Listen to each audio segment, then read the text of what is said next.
from Washington, D.C., this is Balance of Power with Joe Mathieu and Kaylee Lines. Markets tank even after Nvidia earnings and a jobs report that topped estimates. Welcome to the Thursday edition of Balance of Power here on Bloomberg TV and radio as we embrace stale numbers on employment that aren't making anybody feel better today, just as the White House tries to soothe concerns about rising prices. I'm Joe Mathieu alongside Michelle Jamrisko in for Kaylee today in Washington, D.C. And we're going to have much more on this ahead as we compare notes with Bloomberg's Michael McKee, digging inside the data. And we'll share insights as well with Kitty Richards from the Groundwork Collaborative. It's all after a look at Wall Street. Let's start there now. Charlie Pellet's got his eyes on the markets.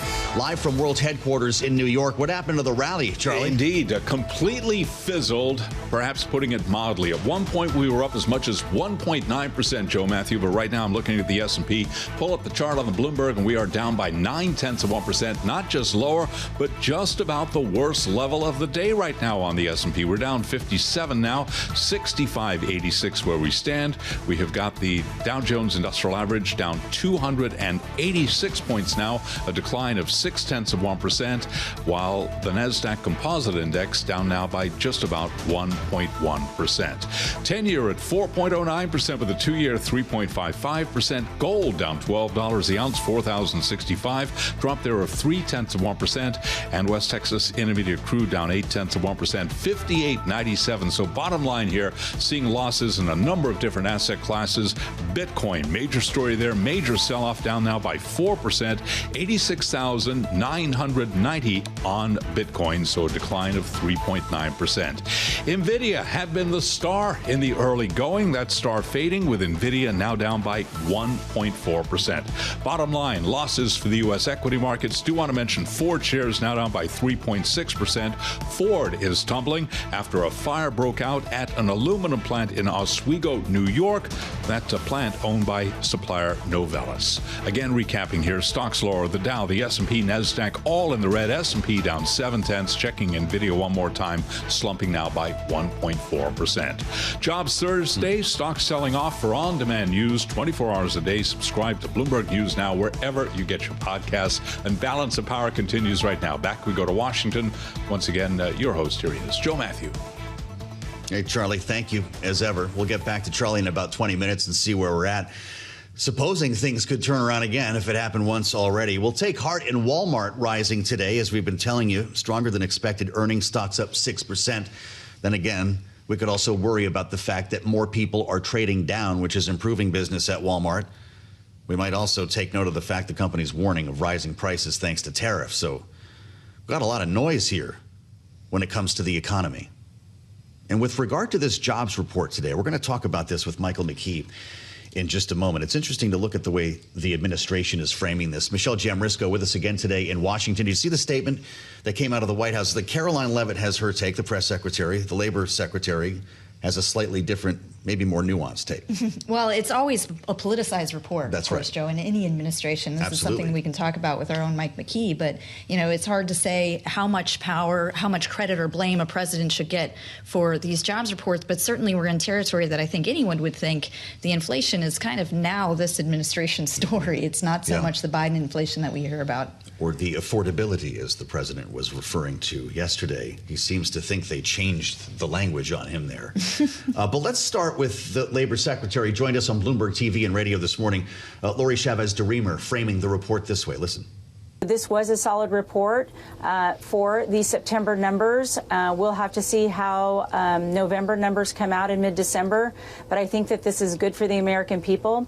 We know that more people are wanting to work and they're actively seeking those jobs. And so it is my responsibility to make sure that we have that skilled workforce. Caroline Leavitt, the press secretary, going a step further. Quote, in stark contrast to the disastrous Biden economy, she writes, almost all of these new jobs were in the private sector and went to American-born workers instead of illegal aliens. Wages for workers continuing to rise, a reversal of the Biden years. The strong report is more proof the president's pro-growth America First agenda is already making great progress. Michael McKee now joining us from New York with his view of the September jobs report. I don't know how much this even matters or should matter to us, Mike, with this being pretty stale by now. This is old news, but Is the press secretary right? No, the press secretary got almost everything wrong. The labor secretary is more correct. It was a fairly solid report. It was the strongest hiring since April. And the unemployment rate went up, but that was largely because a lot more people entered the labor force. So it was what we call a rise in the unemployment rate for good reasons rather than bad reasons. But Caroline Leavitt got a couple of things wrong. You can't parse the number of people who got jobs based on ethnicity from the reports. It's a misunderstanding of the data, and that's sort of an ongoing mistake of people who are trying to make that case.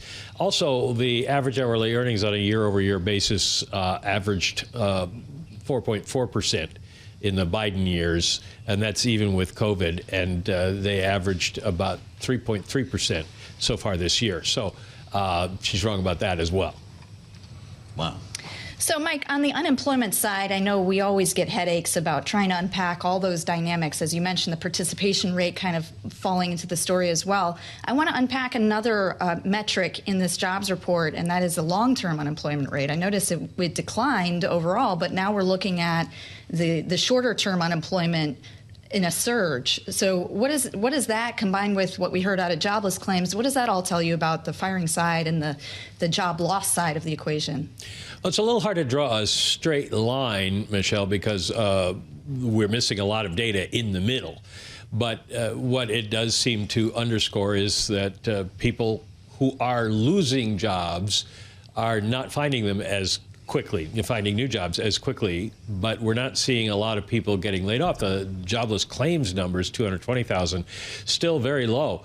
So it just ratifies this idea that we're in a low hiring, low firing environment at this point. And the question is, how long do you keep balanced on that high wire before you fall off on one side or the other? And that's the big debate for the Fed, is which side you're going to fall on. And right now we're kind of split down the middle on the open market committee. Well, that was my next question, how the Fed's going to view these numbers, Mike, and what November might tell us as well. Well, right now it doesn't look like there's been any change in thinking. We've heard from a couple of Fed officials, Beth Hammack from Cleveland, saying that we definitely do not need to cut rates now. Inflation is still too high and the labor market is strong enough. Michael Barr saying something similar, not quite as strong, but those two out today suggesting they would not support a rate cut. We have yet to hear from some of the others who are more in favor of that. I don't think we're going to see a whole lot of change. And the problem is that the November report and what we do get of the October report won't come until after the December 10th Fed meeting. So they're still going to be working on this sort of alternative data mode and not have something firm to hang their decision on. Bloomberg's Michael McKee with his read on the numbers today. Michael, thank you, as always. Curious what Kitty thinks about all this. Kitty Richards is with a senior strategic advisor at the Groundwork Collaborative, former official at the U.S. Department of the Treasury in the Biden administration. It's nice to see you. Happy Jobs Thursday. Feels kind of weird to say, right? I know, it's strange. So there's a lot of strange going on here, and I'm wondering how concerned you are about a rising unemployment rate, realizing that participation drove that. But what is driving people to start looking for work?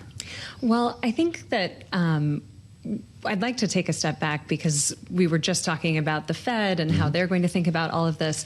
You know, one of the really strange things about this is we usually would be talking or would have been talking a couple of weeks ago about October's jobs release. Right. And instead, just a reminder that today we're talking about September and we're not likely to see an October job release. It's canceled, they said, right? That's so is this right. too stale to matter? It's not too stale to matter. It's still important to have this data. And one of the things that I'd also draw your attention to is we got revisions for the previous 2 months, which were slight downward revisions, bringing the overall rate of job growth over the last year to a very low level, a level not seen outside of recessions. That's worrying. The unemployment rate ticking up a bit is worrying. That long-term unemployment rate is worrying. But, you know, all in all, this is kind of in line with the story we've been seeing for months now of persistently high inflation above the Fed's target, accompanied by a softening jobs market that hasn't seemed to fall off a cliff yet, but unfortunately the jobs situation can go south very quickly and then can build on itself. The other piece is, it seems like a million years ago that we were talking about Elon Musk and Doge, but those federal employees who were pushed out at the beginning of the administration by Doge through the fork in the road email, those folks started to roll off payrolls just as the government was shutting down, right? Because it was the beginning of the fiscal year. And that is the October jobs report that we are never going to see. And so I'm really concerned about what else is going on in the economy that we just have no insight into and won't until the next jobs report, which will be right around the time that the Fed is meeting again. Well, Kitty, obviously an especially imperfect basket of data that we have right now, but this debate has been raging particularly all year about the data integrity. Are we measuring the economy properly? Of course, it's become a politicized debate as well. What are you watching? What alternative data or traditional data are you relying on right now to really kind of gauge where we're at? I think like everyone, I was looking to ADP and other private sector sources, but the truth is there is no private sector source that can match the government's statistical power. The Bureau of Labor Statistics puts out huge surveys where they contact many, many, many more people than any private sector survey can do. A lot of private sector data is, it's administrative data from payroll processors, et cetera, but that's not necessarily a representative sample. So that's one of the reasons that many of us are so concerned about the politicization of the BLS is there's really no replacement for it. When you see participation rise like this, is it because people are encouraged that there are more jobs to be found, or because they are suddenly having trouble making ends meet?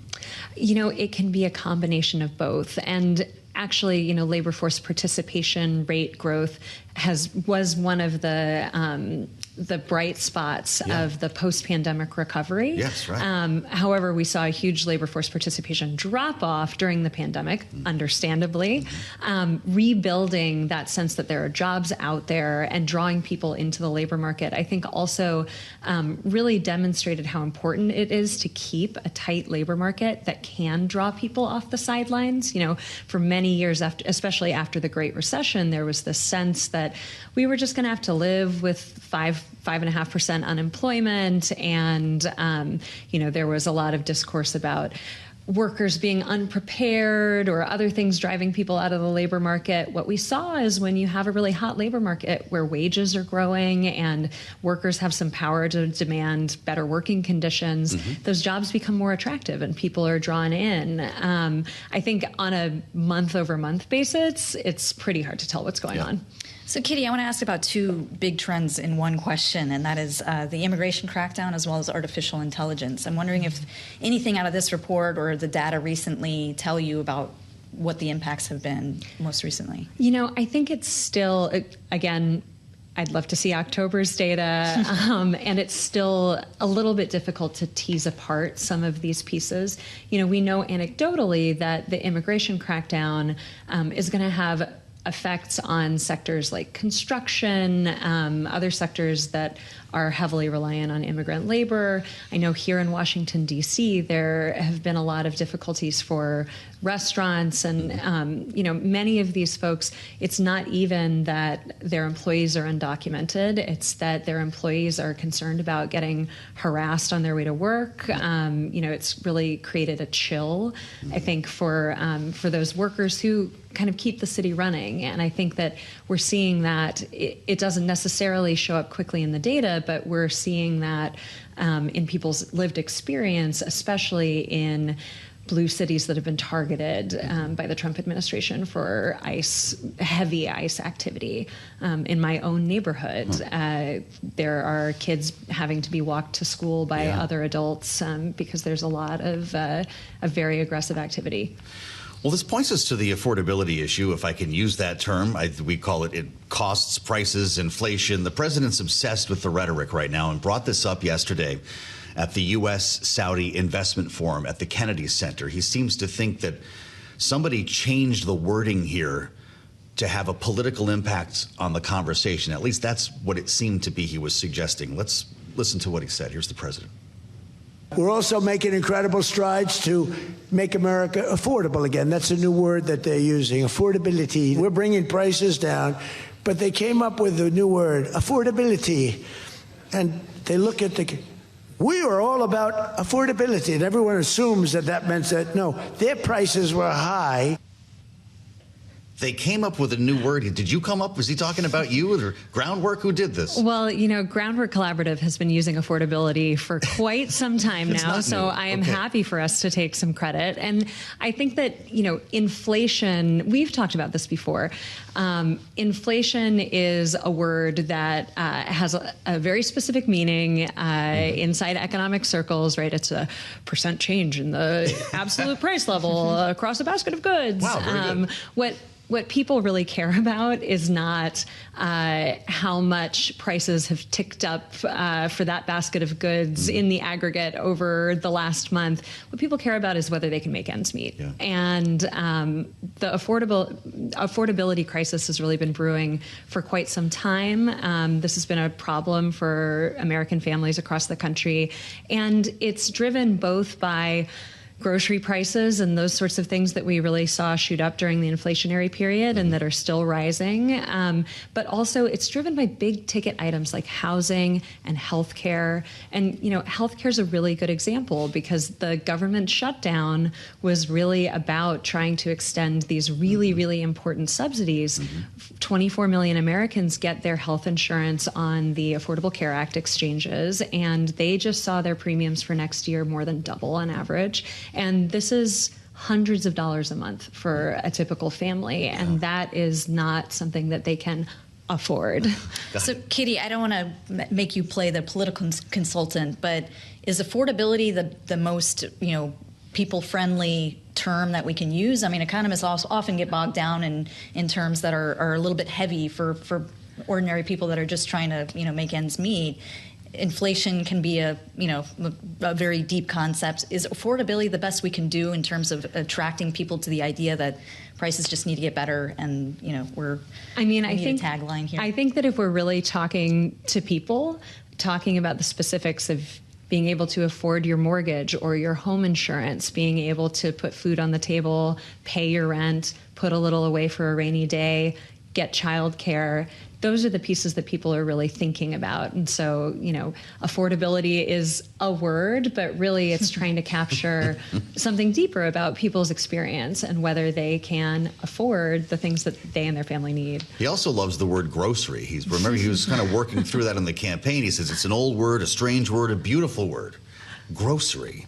In our remaining 30 seconds, is that where the president finds some relief, having lifted tariffs off a number of food imports, everything from beef to cocoa to coffee? I mean, it's always welcome when a policymaker who has made an error corrects it. It's better than sticking with failed policy. Yeah. It is a little bit bizarre to see the president trotting out his relief from his own tariffs as a big part of his affordability agenda. But if it brings relief, we'll take it, right? We will see, but I'm not sure it's going to bring prices down to where people need them to be. Interesting. Let's keep talking about that. As always, Kitty, great to see you. Kitty Richards, Groundwork Collaborative with us here in Washington, D.C. I'm Joe Mathieu alongside Michelle Jamrisko. This is Balance of Power on Bloomberg TV and radio. President Trump has a big day ahead tomorrow, making a big announcement, big Oval Office meeting, not with a head of state, but with the future mayor of New York. On Truth Social, Donald Trump, communist mayor of New York City, Zoran Kwame Mamdani, has asked for a meeting. We have agreed that this meeting will take place at the Oval Office Friday, November 21st. Further details to follow. This is how you set the stage for a nice conversation, right? The president's been talking about the mayor-elect since long before the election, framing him not as a democratic socialist, as Mamdani describes himself, but as a downright communist. This is the baseline, the groundwork set for this meeting tomorrow. Let's remember the ways. You have a communist running, and you shouldn't vote for him. He's a disaster. He's running against the communists. I would think that he would have a good shot of winning. He's a communist. I don't think our country is ready for a communist. I'd prefer not to have a communist mayor of New York City. And, you know, that's what he is based on his policy. Democrats have become radical left lunatics. They have policies that nobody's going to buy. And, you know, I see what's going on in New York. We're going to have perhaps a communist mayor. It's not even believable, my beautiful New York. My beautiful New York.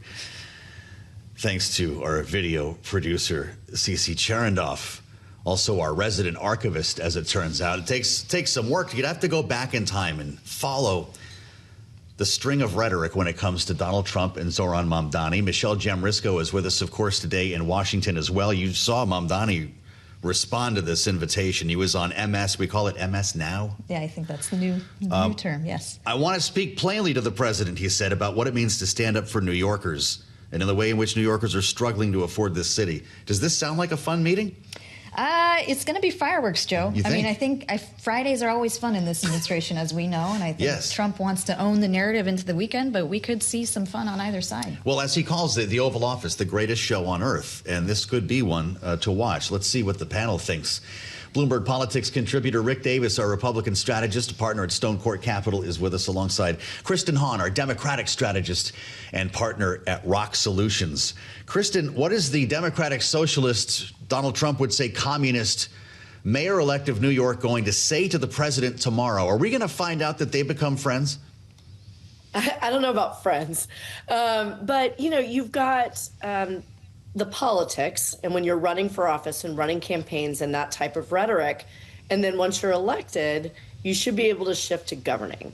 And so asking for this meeting is typical of a new mayor of a city like New York to meet with the president of the United States. I'm not sure if Donald Trump is capable of that type of shift. The funny thing is, you know, there are a lot of people who voted for the same reasons for Donald Trump and Mamdani. So, you know, it's about cost of living, affordability, all of those things.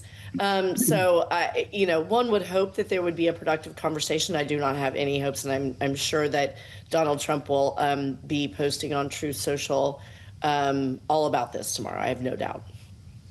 No doubt, indeed. Well, Rick, as Kristen mentions, of course, you know, there will be a lot of politics in this. Of course, you know, anytime a foreign leader or a domestic leader comes, or a visitor of any kind comes to the Oval Office, there's an opportunity to kind of warm the conversation. We've seen that in recent weeks with some controversial figures visiting the Oval. Is that what Mamdani would want as part? I mean, obviously he wants the funds, but does he want to be seen as a sort of frenemy with the White House? I mean, would that help him? You know, it's hard to tell. And I think this is pretty unique. I mean, I don't recall the previous two mayors in New York after they got elected calling up the president, whoever it was, Republican or Democrat, say, hey, I'd love to come and hang out with you. And in this case, obviously, Donald Trump's already made up his mind on Mayor-elect Mamdani. He's been actively campaigning against him. He's had some really, you know, tough stuff, calls him a communist. And the administration already looking at plans to withdraw $10 billion of federal aid from the city of New York. So, like, if you're sitting around thinking, I'm not even mayor yet, but I'm going to go up there and sit down and break bread with Donald Trump, what do you hope to accomplish? I mean, like, I think somebody ought to sit down with him and just have a conversation, ask, maybe he should phone President Zelensky and say, hey, how do you avoid happening to me what happened to you? I think this is perfect bait for Donald Trump. You know, come on into the Oval Office, decor, 24-karat gold, neoclassical, and you want to talk about affordability, cost of living, good luck. I mean, wow. I think this could be a real political mistake on the mayor-elect's part. Interesting. So it sounds like Rick sees an ambush in the making here, Kristen. What can Mamdani do? He's no dummy, and he's been very effective on television. He's been very effective with retail politics. Does he take a cue from other leaders who have come through the Oval with a gift and maybe something nice to say in front of the cameras? I don't think a gift, I don't know if that's really his style, but I think, taking the message of the people he's going to represent directly to the Oval Office, there is a way to talk about that and take that message back to your constituents and show that he's actually doing something. I mean, the president is all about political retribution against people that he didn't support, and that's what he's doing. But this time, he's doing it to the entire city. The entire city of New York by, threatening to withdraw all of these funds.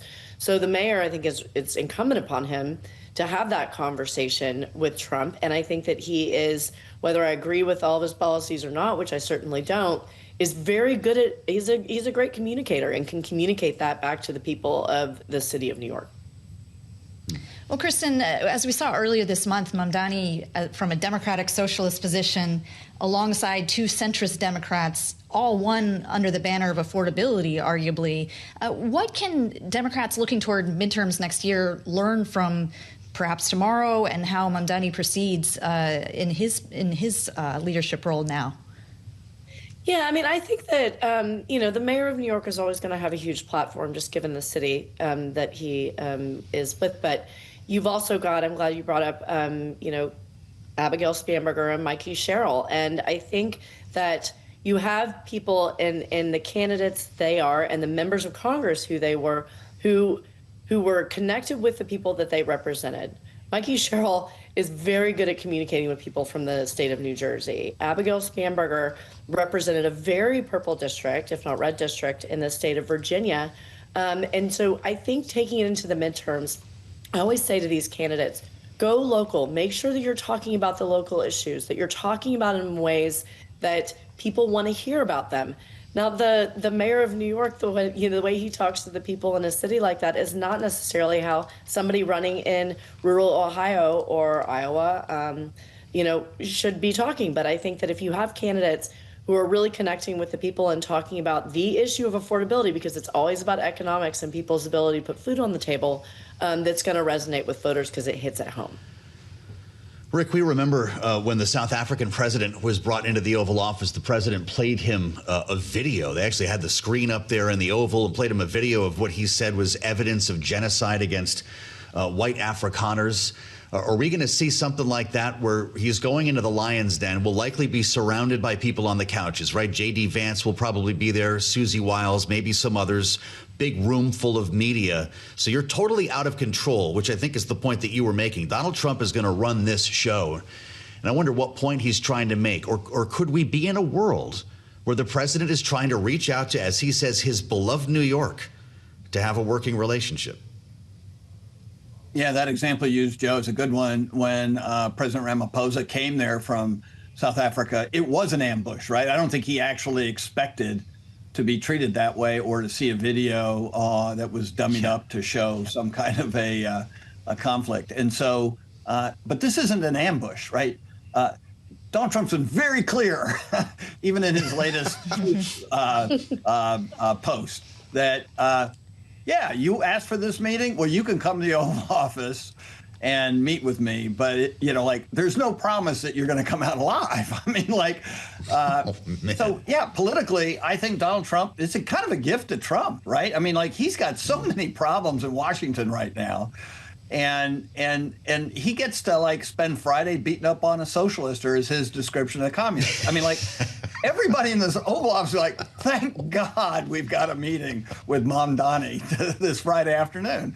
And so if you're Mamdani, I don't even know what your message might be, that you don't understand New York. I mean, he's defined by New York, that you don't do enough for my people. Well, he's about to do a lot less if you take that approach. I mean, how do you actually form a message that doesn't result in taxpayers bearing the brunt of your meeting because Donald Trump will use the opportunity to take away some of the projects, like he's already done with the Harbor Tunnel into New Jersey? I mean, there's a lot of examples of Donald Trump punishing his adversaries, and that's exactly what he's giving an opportunity for Donald Trump to do.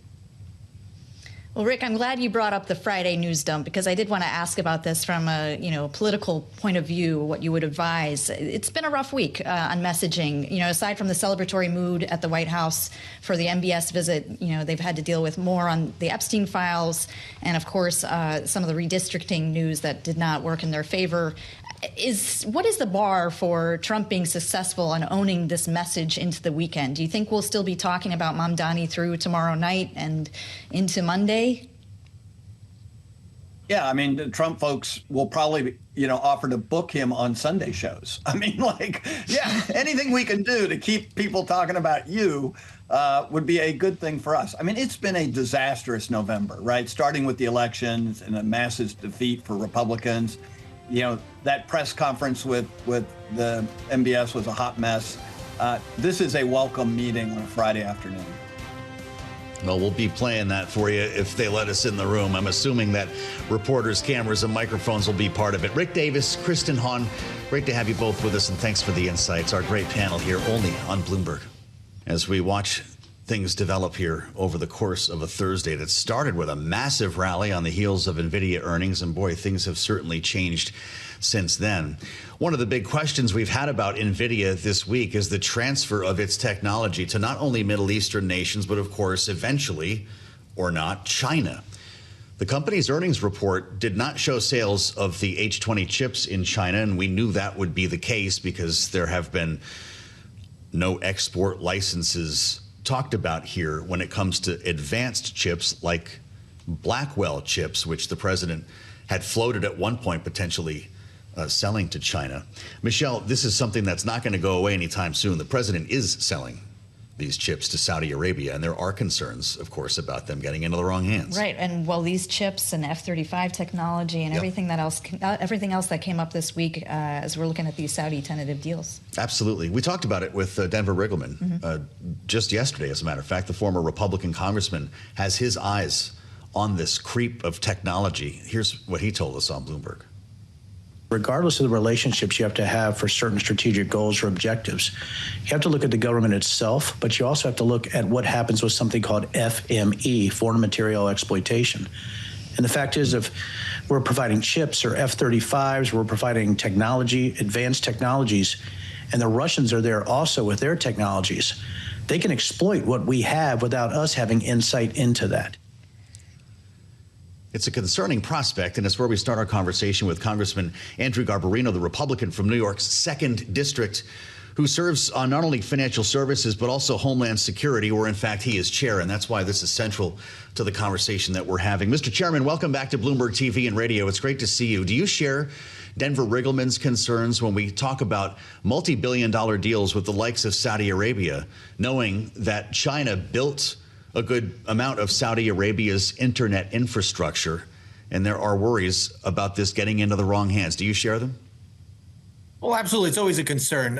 When we develop great technology here and then we export it, it's always a concern that it gets into the wrong hands because that's what the bad guys do. So I'm always concerned that the good work that we do here falls in the wrong hands, which is why we have to be extra vigilant in making sure that we protect our critical infrastructure here at home to protect against these foreign actors if they get access to this technology.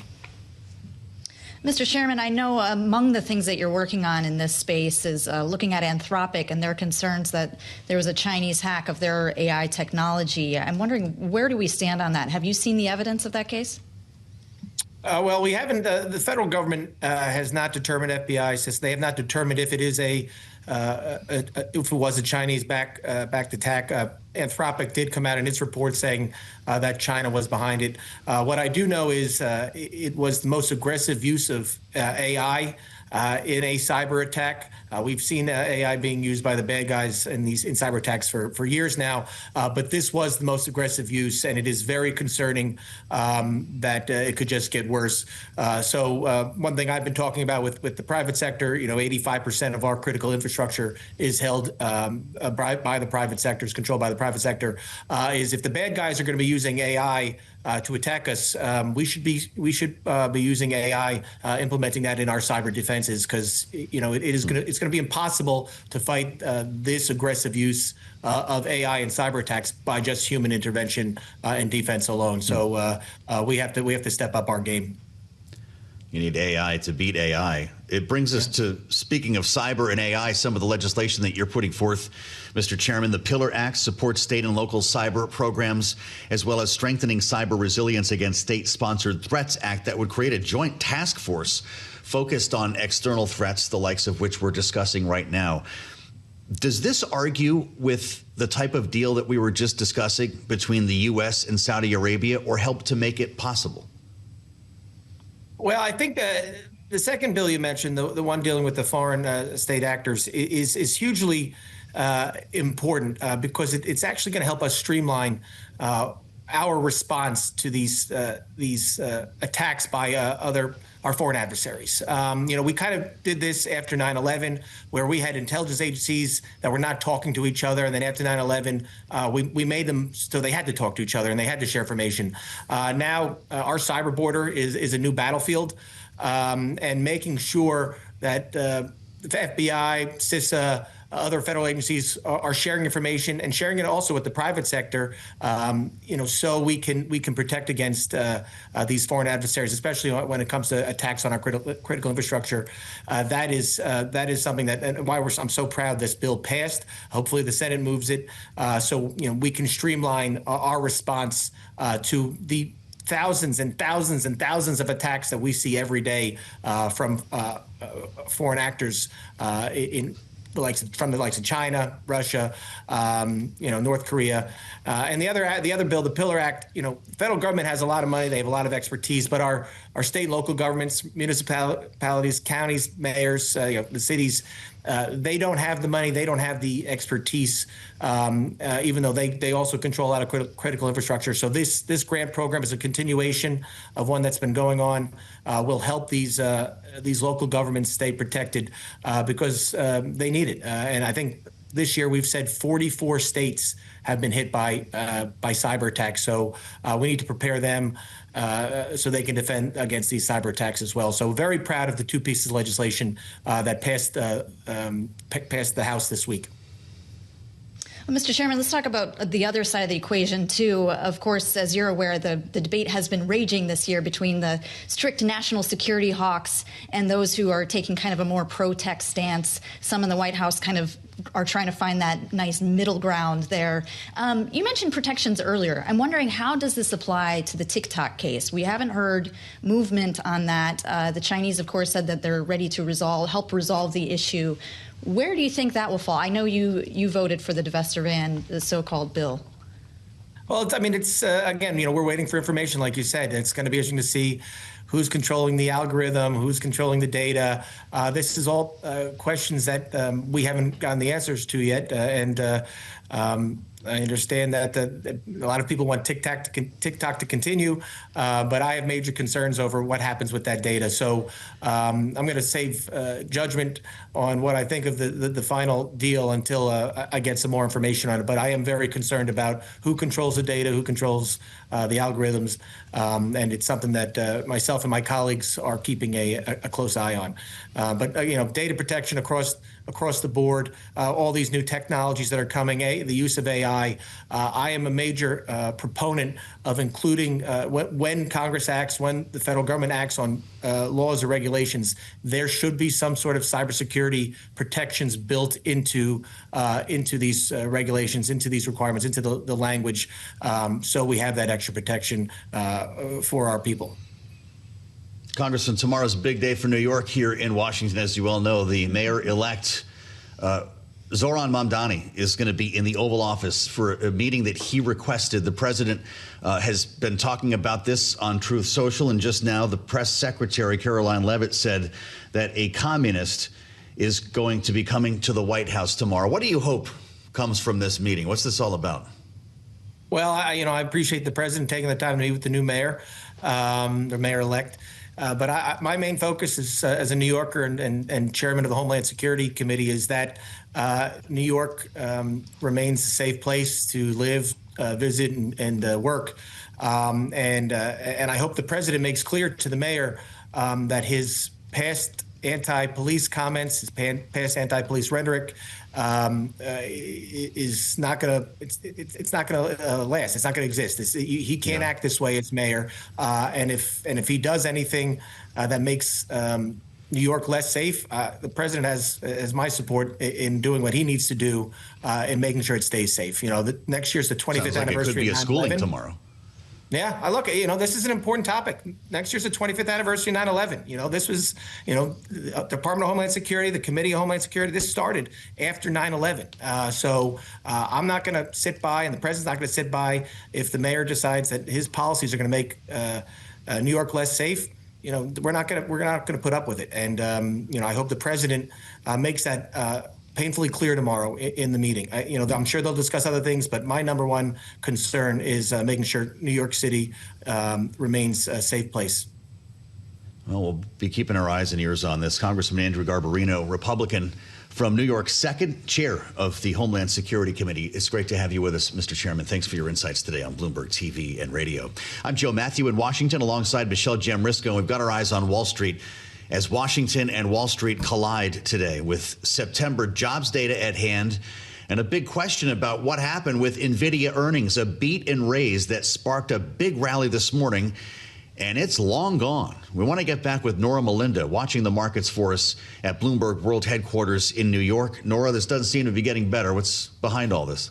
We're still seeing a lot of red on the screen. Of course, we are seeing a reversal from the optimism that we saw after Nvidia results just last night and that bleeding into this morning. But now we are seeing a major turn in sentiment here with a lot of these names in the red. Of course, we know Nvidia has been the fulcrum of the bear versus bull debate here, and we did see bulls taking quite a victory lap earlier today. But as I'm chatting to sources, it seems as though maybe there's no energy left to sustain this bounce here. I mean, of course, we do know the Nvidia print was strong.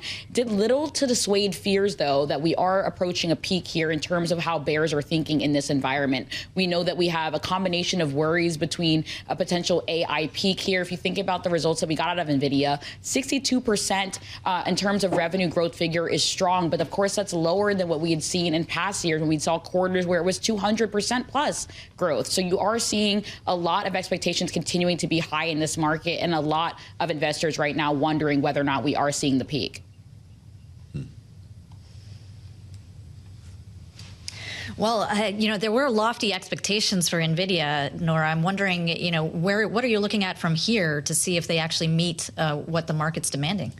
Well, that's certainly the question that a lot of traders are currently outlining. As we're talking to analysts here on Wall Street, the forward look right now is whether or not they're able to deliver on all of the plans that they're laying out. And that has really been the case for the tech stocks more broadly. Of course, if we think about this AI run, we're seeing the business model really shifting for a lot of these tech companies. We're seeing more of an asset heavy landscape right now instead of asset light. So you're seeing a lot of these businesses continuing to take on more debt. So it's about whether or not they're going to be able to continue to finance all that they're laying out here. And additionally, if they're able to give some sort of return on the investment there. Well, it's interesting that one of the few bright spots today is retail, and specifically Walmart, with a beat and raise here. Norah, is that stock defying the other trends in the market today because more people are trading down? Right. So we are seeing a lot of people trading down, and Walmart clearly being a bright spot here. But it has been a bit of a mixed earnings season here as we look at retailers. I mean, Walmart doing well. You're seeing people trading down. TJ Maxx, you're seeing people going there. But then you are also seeing the likes of Target struggling. And a lot of those retailers, when we're thinking about pricing pressures right now, you're seeing a consumer that's incredibly strapped. So you are seeing a lot of companies that are discounted names really doing well in this environment. Great to have you with us today, Norah. With the heavy lift in this market, Norah Mulinda live in New York alongside Michelle Jamrisko. I'm Joe Mathieu, and I'll meet you back here on the late edition of Balance of Power. Starts at 5 p.m. Eastern Time. We'll see where the markets land by then. We've come a long way from that earnings report last evening. Stay with us here on Bloomberg TV and radio.